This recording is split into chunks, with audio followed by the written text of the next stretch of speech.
shalakaya chakshulam militam yenam tasmai Sri Guruve Namaha.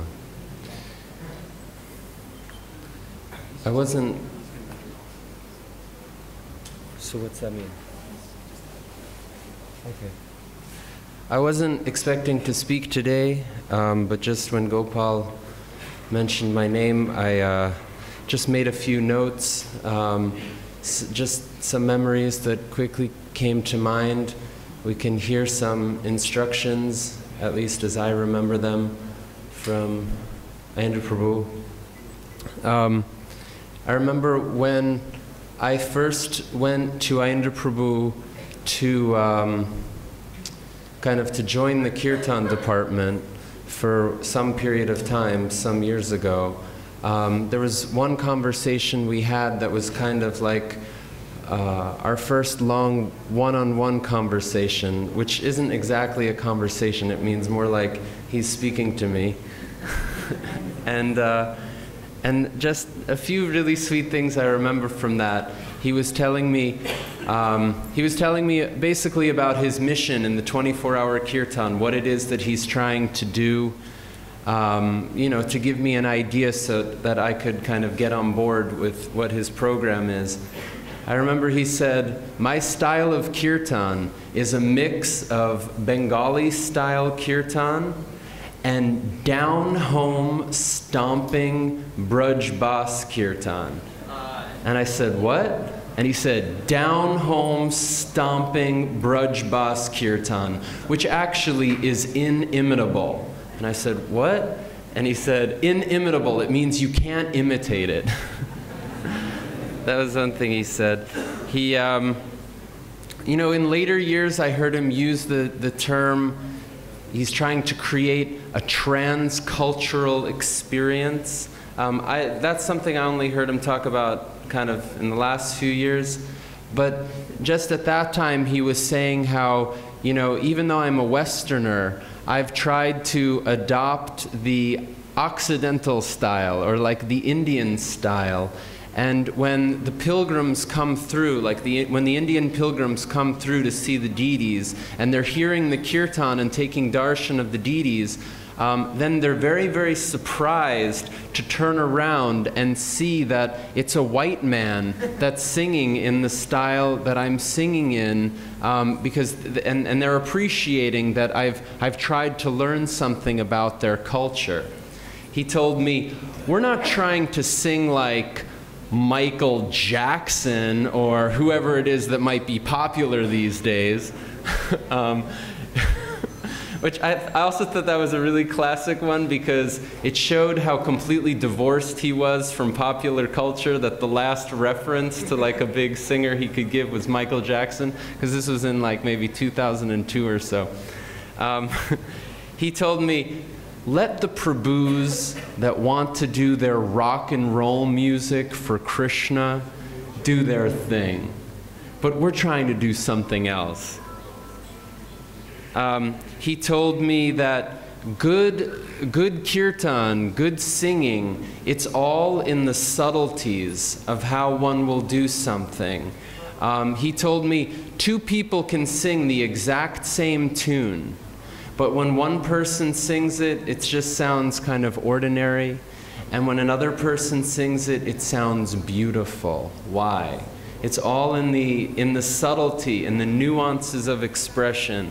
And I feel, more and more and more as I listen to the recordings of Ayendra Prabhu, I'm just appreciating the depth of emotion, the depth of subtlety, the bhav which he sings the kirtan, the way he sings it. We're hearing many devotees, with all respect, we're hearing many devotees, that like to try to follow his style, but who's catching all of those, the beauty, the subtlety, the way he'll cry on a note, and the bending, the pitches, and it's, anyway, he did something very beautiful.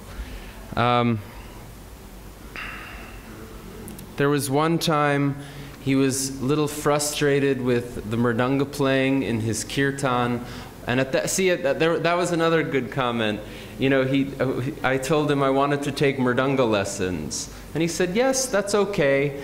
But if you really want to learn mridanga, then in addition to taking mridanga lessons, you should also join the 24-hour kirtan party. Otherwise, it's like memorizing Bhagavad Gita shlokas and not preaching.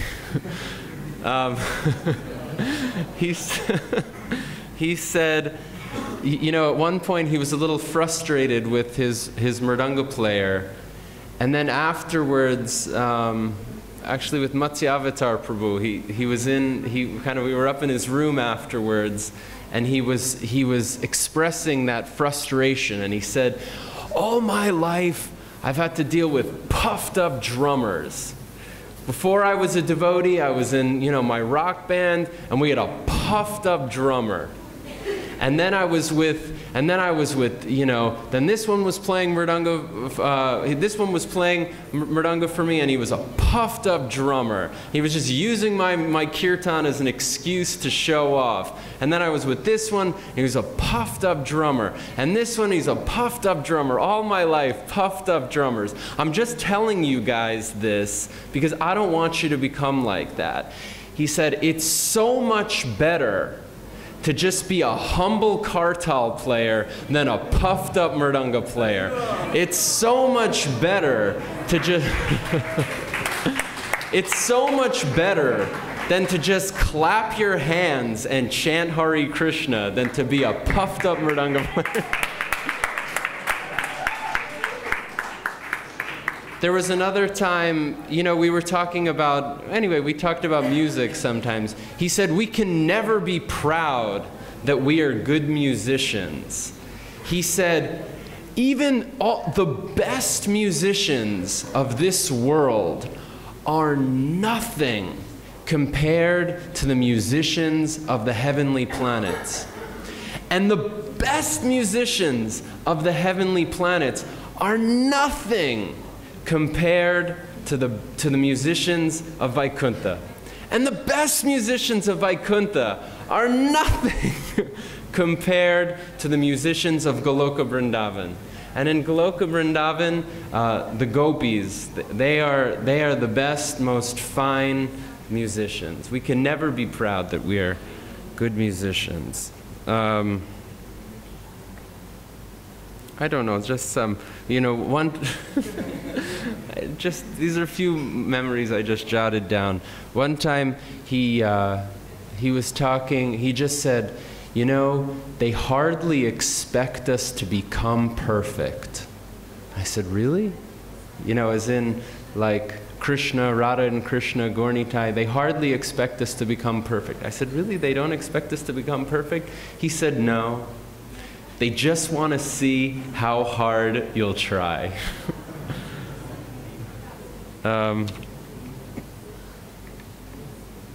Also, I really was appreciating, Mukundada Prabhu, your memories. You were saying also, like, you offered obeisances to him once. There was one time I went to him, I think, I had just come back to Vrindavan. I hadn't seen him for some time. And and what I remember was, I think it was Ekadasi, and he must have been doing whatever austerity he was performing, and he was just laying down on the ground in front of his deities, and I just went to him and I said, Prabhu, is there any service that I can do for you? And, because he was saying, I know I'm supposed to, do such and such a fast right now, but I'm just so tired and I just don't feel like it. And anyway, before I had to take some medicine, and I don't even know what was in that pill. Maybe that even broke my vrat, and I should just consider it's already broken. And and so, but anyway, but maybe, medicine doesn't count, and so I shouldn't be lazy and I should complete my vrat. He was talking like that. And I said, Prabhu, is there any service that I can do for you? And he came back to me and said, how can I accept any service from you?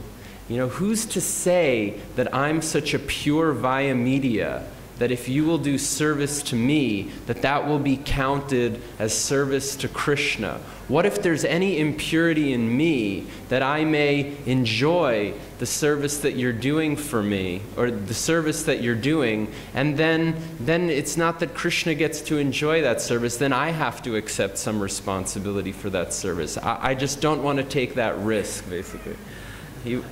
So, and actually, you know, different devotees have already spoken. Mukundada Prabhu was speaking like this. Ayendra Prabhu he was very, very clearly our senior in every way, but somehow he was just the, you know, his quality, such a nice person, and he kind of, I felt, you know, he wanted more like a friendly relationship. Although if we were speaking, if there was, you know, a philosophical topic, if we're asking some question, then clearly, you know, our role is to humbly inquire from a senior person. But then in so many ways, he enjoyed kind of having a, almost like an equal type of relationship, or like a friendly relationship, and he, you know, he may reveal his mind. And a few more comments about kirtan. There was one time during the Ban Bihar festival where we went out on the Parikram Marg, and there was an ashram there. I don't even remember which one. But immediately the devotees, it was all like Bengali devotees, they invited Ayendra Prabhu in, and they immediately asked him to please do some kirtan. And at that time, one of their Bengali devotees played mridanga for Ayendra Prabhu. And immediately I was thinking, this should be interesting. I wonder how this is going to work out. You know, Ayendra's very particular about how the mridanga playing is done in his kirtan. And I remember specifically there were several sections of the kirtan, like the way that he would play some of the tals was really in a very different way than they were doing it in the temple room. And I was just kind of like watching for Ayendra Prabhu's reaction, you know, how's he going to deal with this? And I just remember Ayendra Prabhu had such a blissful smile. You know, like he would start with like the slow double beat, and then when he would kind of bring it to a crescendo in the second half of the mantra. So the devotee was playing that in a totally different way. But Ayendra just with this big smile, and he went with it. And then afterwards, after that kirtan, he said something I always really appreciated. He said, "Did you see how that man was playing mridanga? That's how you play mridanga." He said he was playing with so much feeling. He said just to master many beats cannot be considered as art. That can be likened to technology. But it's when someone will express, you know, with feeling and with subtlety and with nuance, then that can be considered as art. He really appreciated that.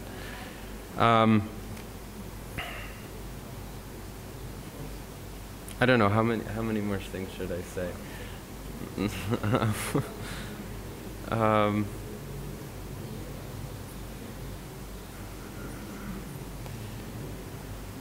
There was one time I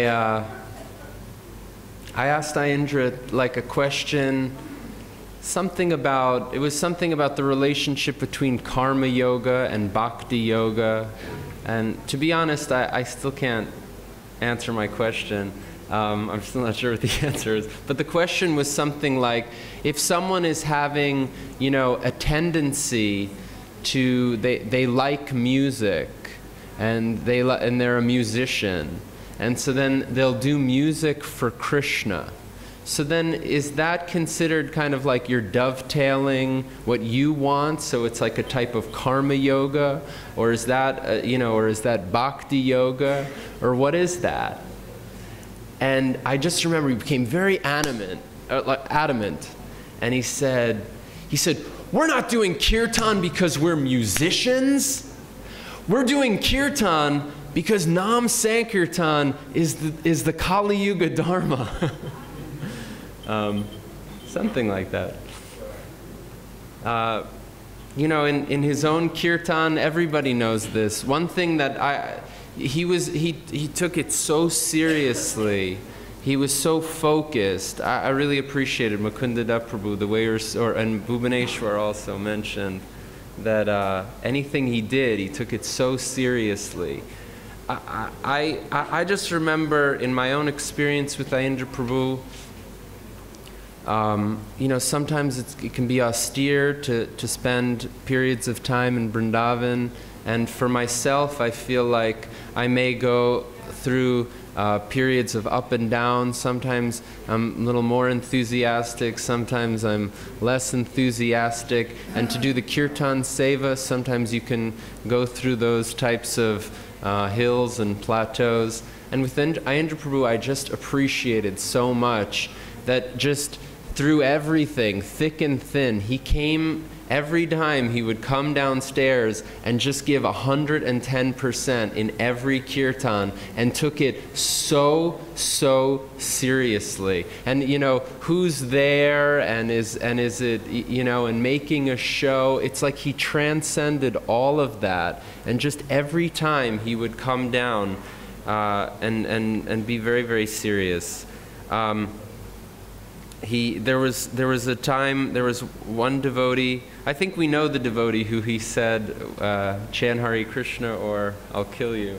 Anyway, the same devotee, he had made the mention about casual kirtan to Ayendra Prabhu. Ayendra Prabhu was just saying, I think Ayendra Prabhu was seeing them kind of doing kirtan, or maybe that person was playing mridanga for Ayendra Prabhu, and maybe wasn't really giving it his all, and Ayendra Prabhu complained, and then that devotee said, "What can I say? I'm just used to doing casual kirtan," meaning, you know, just kind of in a lighter way, in an easier way, without being so intense and serious.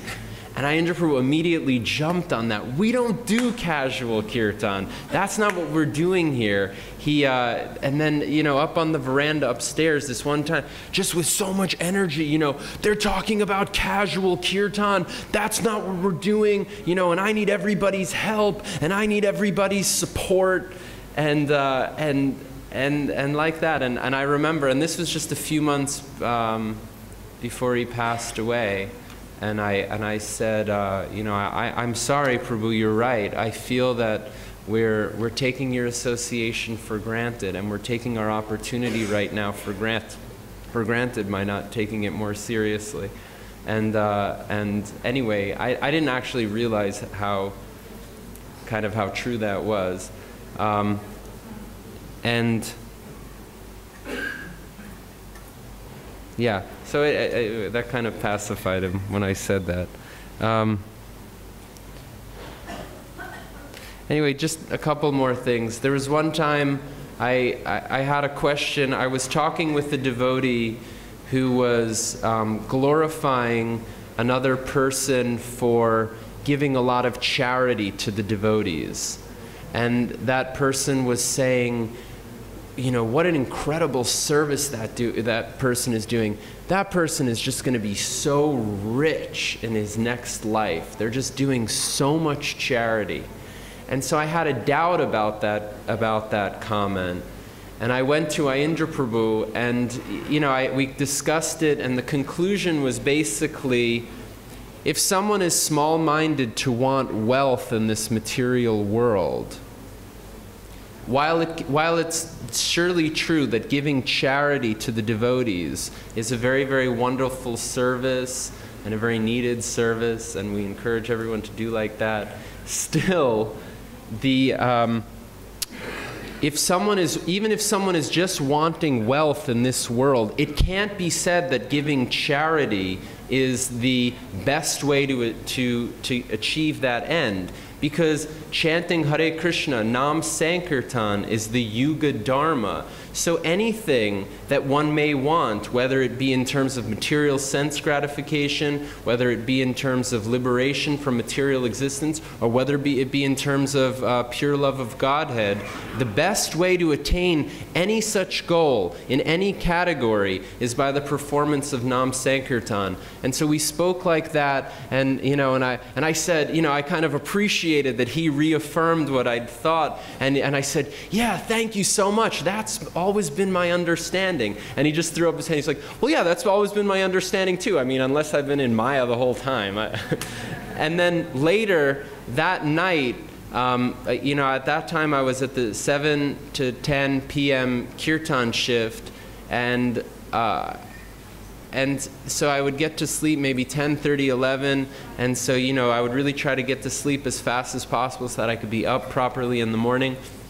And then at like 11:30 or 12 at night, he kind of came to my bunk and he shook me awake and he said, "Kinchana, get up." I said, What? I'm sleeping." "I know you're sleeping. Wake up, wake up." And he woke me up and he said, "I was thinking about your question, and there's something you've really got to hear that I need to read to you." And what he was reading from an essay, and it's not the only time. There's recordings of him reading from this. But it was from an essay written by Srila Bhaktisiddhanta Saraswati called "What Gaudiya Math is Doing." It was in the side room. Yeah. You recorded him reading from the same interview. So you can find Varun and you can get the exact quote, and you can hear Ayana Prabhu quoting from the same place. So at this time, he's like, "You really need to read this." And the gist of what it said was something like, to the degree that one thinks that all wants, again, that means whether you want something in the material world for your own sense gratification, whether you want relief from material suffering, whether you want liberation, whether you want prema of any type of variety, all wants, to the degree that one does not have faith that all wants can be achieved by Harinam Sankirtan, to that degree, one is an atheist. Is that correct? And the degree to which one will serve, What did it say? Serve or obstruct propagation. To the degree that one will serve or obstruct, or maybe it said agnosticism. To the degree that one will obstruct the Harinam, to that degree one is an atheist. Is that right? Anyway, something like that. To the degree that one will serve the Sankirtan, help the Sankirtan mission, that is the sole measure of one's belief in God. Anyway, but you can find that quote more properly. You can either look it up, What Gaudiya Math is Doing. You can find the video from Varun Prabhu.